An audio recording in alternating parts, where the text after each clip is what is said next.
Madame, le président Laurent Gbagbo a dénoncé le viol de la Constitution par M. Alassane Ouattara. Vous savez, je voudrais, avant de parler du discours du président Laurent Gbagbo, relever deux faits. Je pense que tout à l'heure, lorsque M. Kokora Ounzi parlait, il nous a traité, mon ami et moi, d'enfants. Bon, je ne sais pas d'où il tire, mais nous avons de la quarantaine et nous sommes peut-être plus âgés que le président Laurent Gbagbo lorsqu'il menait son combat. Et ses amis avec qui il écrivait ces projets de société dont tu parlais, ils avaient sensiblement notre âge, j'étais moins âgé. Donc le président Laurent Gbagbo n'est pas arrivé dans la politique par effraction ou par infraction, comme votre leader. Donc c'est pour ça que vous avez l'impression qu'ils étaient tous âgés, mais ils avaient tous notre âge. Je fais ça juste cette précision pour que vous compreniez. Ah, c'est la première des choses. La deuxième des choses, madame, c'est que messieurs ont beaucoup parlé de projets. Et moi, j'aime ça. J'ai envie qu'on parle de projets. C'est justement parce qu'on a envie qu'on parle de projets que nous souhaitons que les problèmes liés au processus électoral soient réglés pour qu'on parle de projets. Parce que j'ai deux messieurs ici qui sont issus du secteur éducation et santé. Je suis content qu'ils soient là. Est-ce que M. Fani, qui est issu du secteur éducation, il sait qu'aujourd'hui, en 2011, le budget de l'éducation représentait 11,9% du budget global de l'État de Côte d'Ivoire et qu'aujourd'hui, en 2025, ce budget représente 9,4%. Est-ce qu'il le sait? Est-ce qu'il sait, ce monsieur, qu'en 2011, on avait un enseignant pour 39,5 élèves et qu'aujourd'hui, en 2025, on a un enseignant pour 42 élèves? Est-ce qu'il le sait, ce monsieur qui est enseignant de profession? Est-ce qu'il sait qu'en 2011, le salaire minimum pour un enseignant, c'était 190 000 et qu'aujourd'hui, en 2025, le salaire minimum pour un enseignant, c'est 240 000? Mais est-ce qu'il sait qu'on a une inflation qui, en 2025, aujourd'hui, est à plus de 3%? Est-ce qu'il sait que lorsqu'on calcule l'inflation, qu'aujourd'hui, les enseignants ont une perte de pouvoir d'achat de moins de 16%? Est-ce qu'il le sait? Parce que les chiffres que je donne là, ce sont les chiffres de la cellule communication du RADP. Est-ce que ce monsieur Kokora Nzi, qui est issu du secteur santé, est-ce qu'il sait que la Côte d'Ivoire a signé le protocole d'Abuja, qui nous fait obligation d'avoir 15% de notre budget qui est consacré à la santé? Est-ce qu'il sait qu'en 2011, en 2010, pardon, en 2000, on avait 7,76% du budget qui était consacré à la santé? Est-ce qu'il sait qu'en 2010, parce qu'on a vécu 8 ans de crise, ce budget est descendu à 4,33%? Mais madame, aujourd'hui, en 2025, où on nous vante une Côte d'Ivoire qui explose, tout, on a 4,89% du budget de l'État de Côte d'Ivoire qui est consacré à la santé. Est-ce que ces messieurs le savent? Et puis quand on parle, moi j'ai étudié un peu les lettres, j'ai étudié un peu les discours. Quand on parle, il y a la crédibilité du discours, hein. Il faut qu'on soit sérieux. Monsieur Kokora qui est là, c'est un peu produit du système de la formation de Côte d'Ivoire. Il a été formé par l'Institut de formation des agents de santé. Mais est-ce qu'il a servi la Côte d'Ivoire? Aujourd'hui, il est assis en France et puis tout. À chaque fois... Non, madame, vous me permettez de finir? Non, quand il nous a traités... Je vous ai donné un moment pour écouter. Monsieur, s'il vous plaît. Madame, je voudrais finir dessus. Je veux bien que vous finissiez, mais je vous rappelle qu'on est en train de s'éloigner. Non, on ne va pas s'éloigner, vous en faites pas, je reviendrai dans le sujet. Je reviendrai.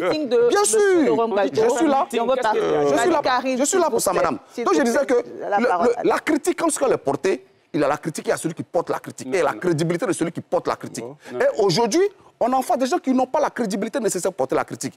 Mais comme ils veulent qu'on fasse ce débat et sur le projet, c'est juste pour leur donner un aperçu de ce à quoi nous sommes prêts pour travailler lors de ce débat-là. Maintenant, parlons du président Laurent Gbagbo et de son discours. Il y a 5 points importants que le président Laurent Gbagbo aborde dans son discours. Le premier point, c'est son indignation relative à son exclusion de la liste électorale. Le président Laurent Gbagbo rappelle qu'il n'est pas un voleur. Il rappelle que le procès dit de la BCEAO, qui l'exclut de la liste électorale, est une mascarade. Il rappelle, et c'est moi qui l'ajoute, puisqu'au cours de ce procès, ni la BCEAO, ni aucune banque internationale ne s'est portée partie civile à ce procès. Il n'y a que l'État de Côte d'Ivoire qui s'est porté partie civile, soit disant pour le dédommagement pour les effets néfastes de la crise, et la BNI. Ils sont seulement ces deux entités qui sont portées pas civile. La BCEAO a dit qu'elle n'a rien perdu. La LGBCI dit qu'elle n'a rien perdu. La BCC dit qu'elle n'a rien perdu. Mais ce procès est pourtant baptisé procès de la BCEAO. Donc le président Laurent Gbagbo, il crie son indignation. Deuxième point, le président Laurent Gbagbo souligne l'inéligibilité de Alassane Dramane Ouattara. Il estime qu'en 2015 déjà, il n'avait pas le droit de faire un troisième mandat.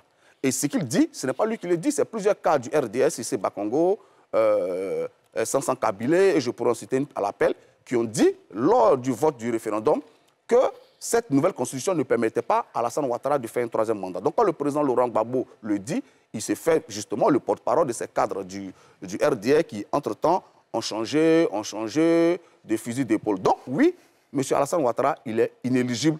Il était inéligible en 2020, il est toujours inéligible et il n'est pas question qu'il obtienne un quatrième mandat. C'était le deuxième point que le président Laurent Gbagbo soulève. Le troisième point, il rappelle son passé militant.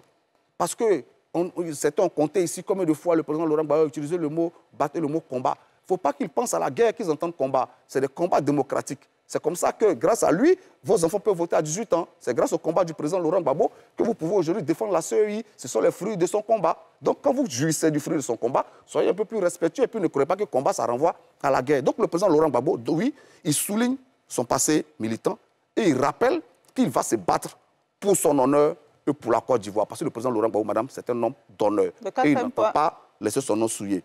Son quatrième point, c'est la dénonciation de la situation politique en Côte d'Ivoire, où il rappelle encore que plusieurs de nos amis sont en prison. Je pourrais citer notre camarade Gala Kolebi, à qui justement j'ai rendu hommage lors de ce meeting. Je pourrais citer le SGA du PPACI, Charles Dosso-Rodel, qui est en prison pour avoir fait une marche pour dénoncer la cherté de la vie. Donc oui, la situation des droits de l'homme est inquiétante. Et puis, en dernier point, le président Laurent Gbagbo rappelle son rêve pour la Côte d'Ivoire. Il le dit, je rêve d'une Côte d'Ivoire libre, je rêve d'une Côte d'Ivoire où l'école est gratuite, je rêve d'une Côte d'Ivoire où l'assurance maladie universelle fonctionne. Parce que, madame, les grandes thématiques que ces messieurs revendiquent là, c'est le président Laurent Gbagbo qui les a introduits dans le débat politique. Quand on parle d'assurance maladie en Côte d'Ivoire, le premier parti, le premier leader qui y a pensé s'appelle Laurent Gbagbo. Il a toujours ce projet. Ils en ont fait une photocopie mal ajustée qui ne fonctionne pas d'ailleurs. Donc, oui, il y a lieu de corriger la couverture maladie universelle en place. Quand Laurent Gbagbo parle de l'école gratuite, oui, en 2000, il est arrivé au pouvoir. En 2001, au primaire, l'école était gratuite, on distribuait les manuels scolaires. Personne ne peut le nier ici. Mais il a fallu qu'ils prennent des armes pour porter le boubou en 2002 pour empêcher le progrès. Donc, madame, voici les 5 points que nous relevons. Et nous, au PPACI, j'insiste là-dessus, ces 5 points-là, nous sommes parfaitement en accord avec notre leader. Et nous entendons nous battre pour son honneur, mais aussi pour la Côte d'Ivoire. Merci Fabrice Lago. C'est vrai que vous avez parlé pendant un bon moment. On va permettre à Blaise Lasme de compléter rapidement. Oui, merci beaucoup, madame. J'ai été outré par les propos de M. Fani. Mais il en est coutumier et j'ai espéré vivement que vous alliez l'interpeller. Ça n'a pas été le cas.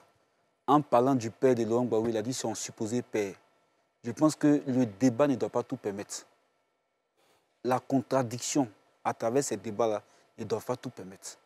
Moi et Lago qui sommes là, on ne peut pas parler du père de M. Alassane Ouattara en disant le supposé père. Ça ne se fait pas. Voilà, ça ne se fait pas. Et là, j'insiste là-dessus. On fait l'effort de respecter leur leader.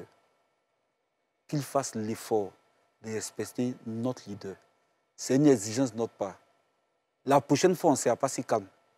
Ça, je le dis de façon très calme, mais de façon très ferme. Il faut que ce soit ferme et bien compris.